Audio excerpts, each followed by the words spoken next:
बहुत साल बीत चुके हैं उस बात को, लेकिन कुछ रातें ऐसी होती हैं जो बीतती नहीं, वो बस कैलेंडर से हट जाती हैं और इंसान के अंदर कहीं हमेशा के लिए अटक जाती हैं।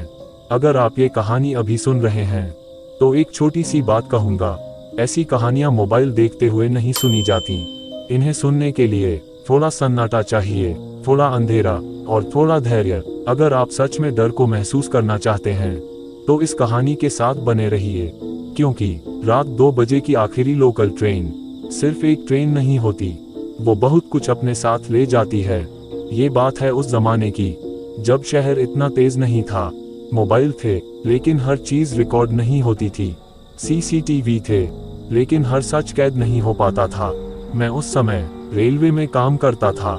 नाम मेरा अमन है, कोई बड़ा अफसर नहीं, बस एक साधारण सा कर्मचारी जिसकी ड्यूटी थी रात की आखिरी लोकल ट्रेन को स्टेशन से रवाना करना। दिन में स्टेशन जिंदा रहता है, शोर, भीड़, चाय की आवाज, घोषणाएं और लोगों की कहानियां, लेकिन रात 2 बजे के बाद स्टेशन एक अलग ही चीज बन जाता है। आवाजें कम हो जाती हैं, लाइट्स पीली पड़ जाती हैं और हर खंभा किसी खड़े हुए इंसान जैसा लगने लगता है। उस रात भी सब कुछ सामान्य था, या मुझे ऐसा ही लगा। घड़ी में 1:47 हो रहे थे। आखिरी लोकल ट्रेन प्लेटफॉर्म नंबर 3 पर आने वाली थी। स्टेशन पर मुश्किल से 10-12 लोग थे। कोई नींद में झूल रहा था, कोई बेंच पर लेटा था और कोई ट्रेन आने से पहले ही किसी और ही दुनिया में खोया हुआ था। हवा ठंडी थी, हल्की सी नमी थी उसमें, ऐसी हवा जो बिना छुए भी त्वचा के अंदर उतर जाती है। तभी दूर से ट्रेन की सीटी सुनाई दी, लेकिन अजीब बात ये थी, उस सीटी में वो परिचितपन नहीं था, जैसे आवाज बहुत दूर से नहीं, बहुत गहराई से आ रही हो। ट्रेन प्लेटफॉर्म पर आकर रुकी, दरवाजे खुले। मैंने आदतन चारों तरफ देखा, गिनती की, सब कुछ ठीक था, या शायद मुझे लगा कि सब ठीक है। तभी मेरी नजर स्टेशन के आखिरी छोर पर गई।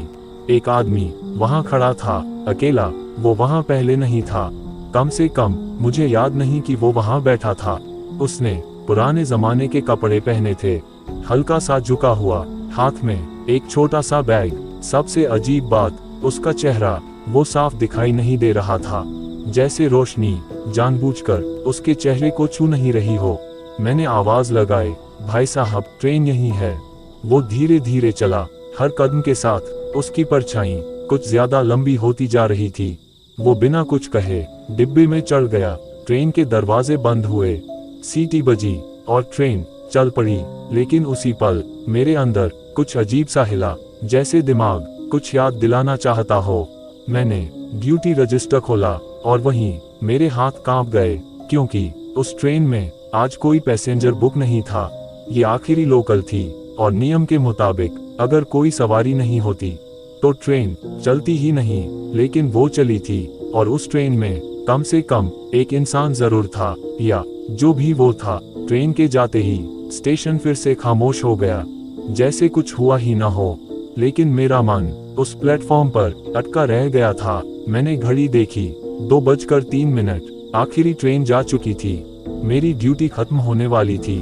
फिर भी सीने के अंदर एक अजीब सी बेचैनी थी, ऐसी बेचैनी जिसका कोई कारण समझ नहीं आता, बस महसूस होती है। मैंने रजिस्टर दोबारा देखा, साफ लिखा था नो पैसेंजर्स।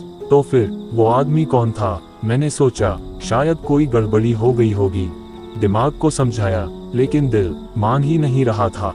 करीब आधे घंटे बाद मेरे वॉकी टॉकी में हल्की सी आवाज आई। पहले तो सिर्फ खर्र खर्र, फिर लोको पायलट की कांपती हुई आवाज, अमन, तुमने आज ट्रेन में कोई आदमी चढ़ते देखा था?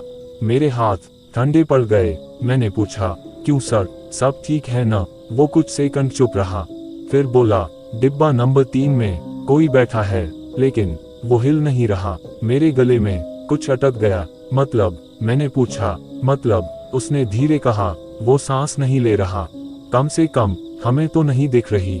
ट्रेन बीच रास्ते में रोक दी गई थी, एक छोटे से लगभग सुनसान स्टेशन पर। नाम था शिवपुर हाल्ट। वहां रात में कोई नहीं उतरता, कोई नहीं चढ़ता। मैंने कहा, सर शायद सो रहा हो। लोको पायलट हंसा नहीं, उसकी आवाज में डर साफ था, अमन। सोते हुए आदमी की परछाई ऐसी नहीं होती।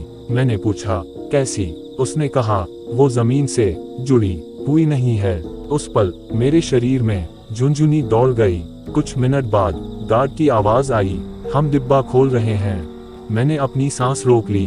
फिर वॉकी टॉकी में एक अजीब सी आवाज गूंजी, जैसे कोई बहुत पास से धीरे धीरे हंस रहा हो। गार्ड चिल्लाया, ये आदमी नहीं है। और उसी पल लाइन कट गई।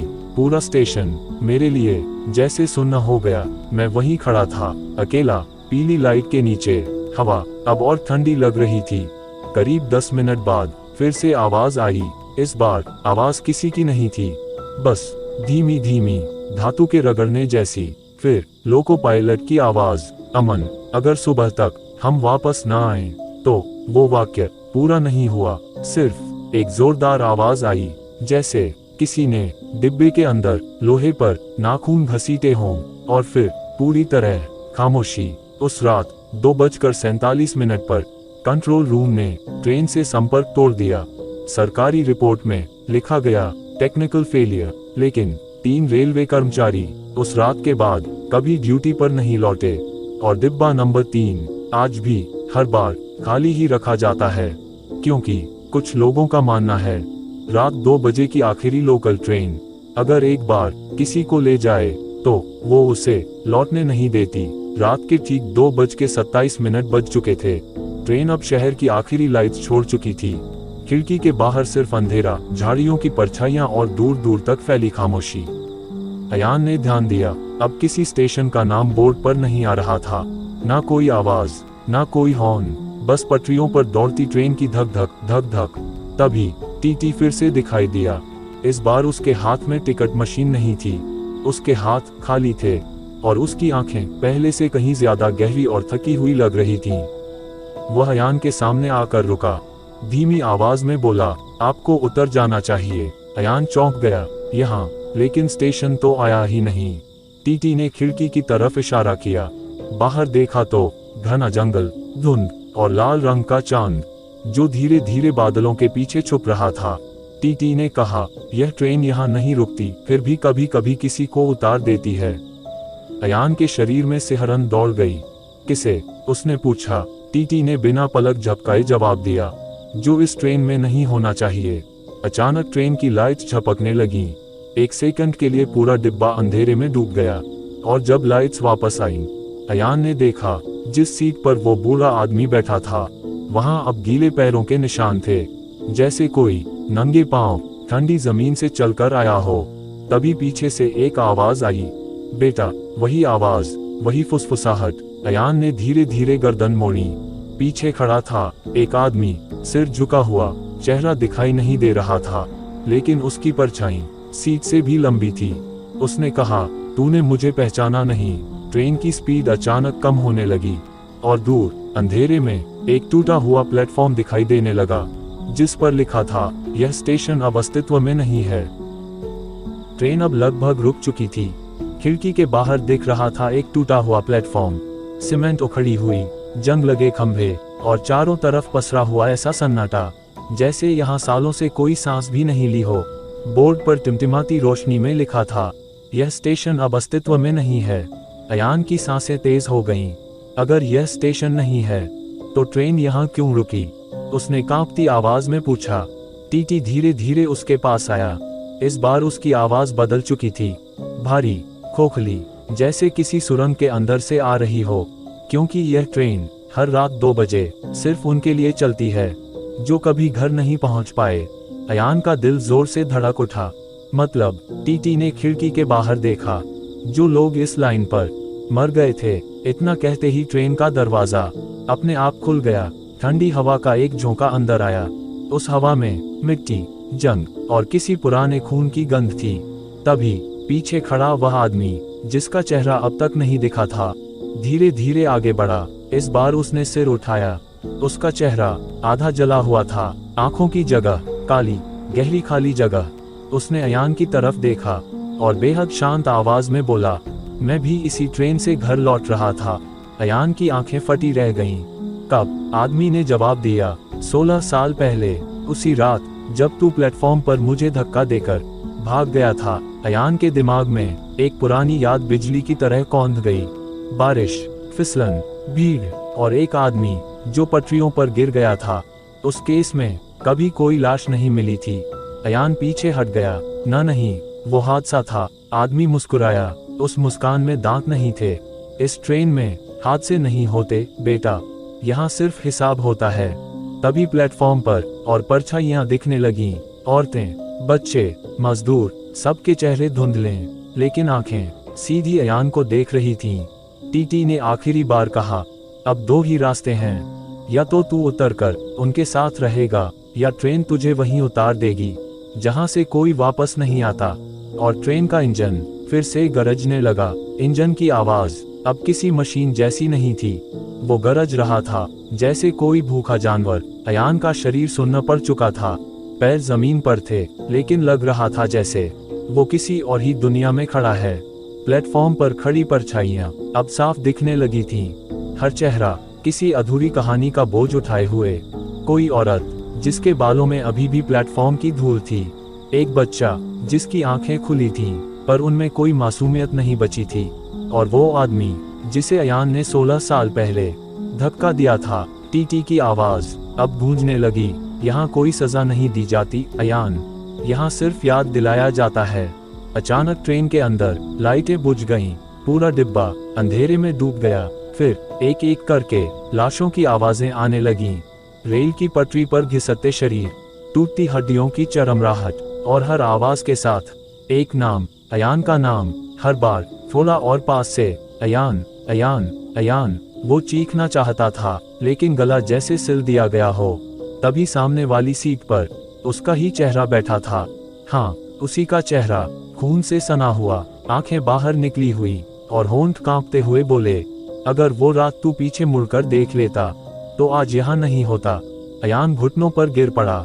मैंने जानबूझकर नहीं किया, मैं डर गया था। उसकी आवाज रोते रोते टूट गई। तभी ट्रेन अचानक तेजी से आगे बढ़ी। खिड़की के बाहर अब कोई प्लेटफॉर्म नहीं था, सिर्फ एक लंबी काली सुरंग, और उस सुरंग के अंदर जलती हुई आंखें। टीटी फिर सामने आया, लेकिन अब वो इंसान नहीं था। उसका चेहरा पिघल रहा था जैसे मोमबत्ती। आवाज एक साथ कई लोगों की थी। हर रात 2 बजे यह ट्रेन चलती है, उनके लिए जो अपने गुनाह लेकर जिंदा रहते हैं। टीटी ने अयान की छाती पर उंगली रखी। तेरा स्टेशन आ रहा है। अचानक ट्रेन रुक गई। दरवाजा खुला। बाहर कोई प्लेटफॉर्म नहीं, कोई रोशनी नहीं, सिर्फ एक अनंत अंधेरा। और उस अंधेरे के अंदर रेल की पटरियां जो नीचे नहीं ऊपर जा रही थीं। टीटी ने फुसफुसा कर कहा, यह वही जगह है जहां से तू उस रात भागा था। अयान को धक्का दिया गया। वो गिरता रहा, और आखिरी चीज जो उसने सुनी, रेल की सीटी। अयान गिरता रहा। कोई जमीन नहीं थी, कोई छोर नहीं, सिर्फ अंधेरा। और उस अंधेरे के भीतर रेल की पटरी की आवाज, धातु पर धातु रगड़ने की, जैसे कोई आत्मा खुद को घसीट रही हो। अचानक धप, अयान की पीठ किसी सख्त जमीन से टकराए। वो हाँफ रहा था, सीना जल रहा था, आंखें खुली। वो उसी पुराने स्टेशन पर पड़ा था जहां 16 साल पहले उसने किसी की तरफ पीछे मुड़कर नहीं देखा था। सब कुछ वैसा ही था। टूटी हुई लाइट, दीवार पर उखड़ा हुआ पोस्टर, और प्लेटफॉर्म के किनारे खड़ा वो आदमी। वही चेहरा अब साफ दिख रहा था। न कोई गुस्सा, न कोई दर्द, बस थकान। मुझे बस एक आवाज चाहिए थी, उस आदमी ने धीरे से कहा। कोई पूछ लेता, भाई ठीक हो? अयान रो पड़ा। मैं डर गया था, मुझे लगा अगर रुका तो।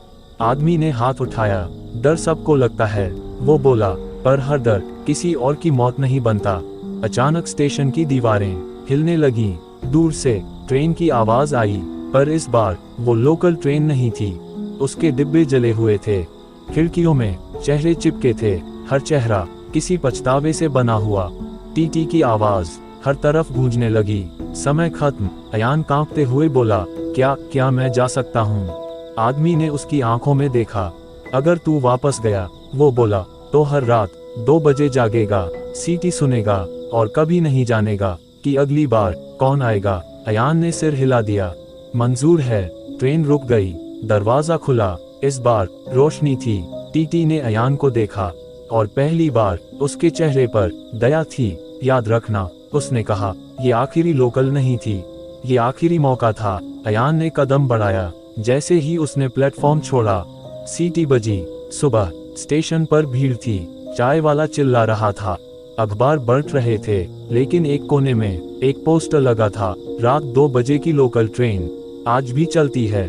जो उसे देख ले वो कभी भूल नहीं पाता। और हर रात जब घड़ी 2 बजाती है, कुछ लोग बिना वजह नींद से जाग जाते हैं, सीटी सुनते हैं और सोचते हैं, उस रात आखिर आया कौन था। अगर तुमने ये कहानी रात में सुनी है तो घड़ी देख लेना, और अगर कभी 2 बजे स्टेशन पर अकेले खड़े हो तो पीछे मुड़कर जरूर देखना, क्योंकि हर कोई दूसरा मौका नहीं पाता।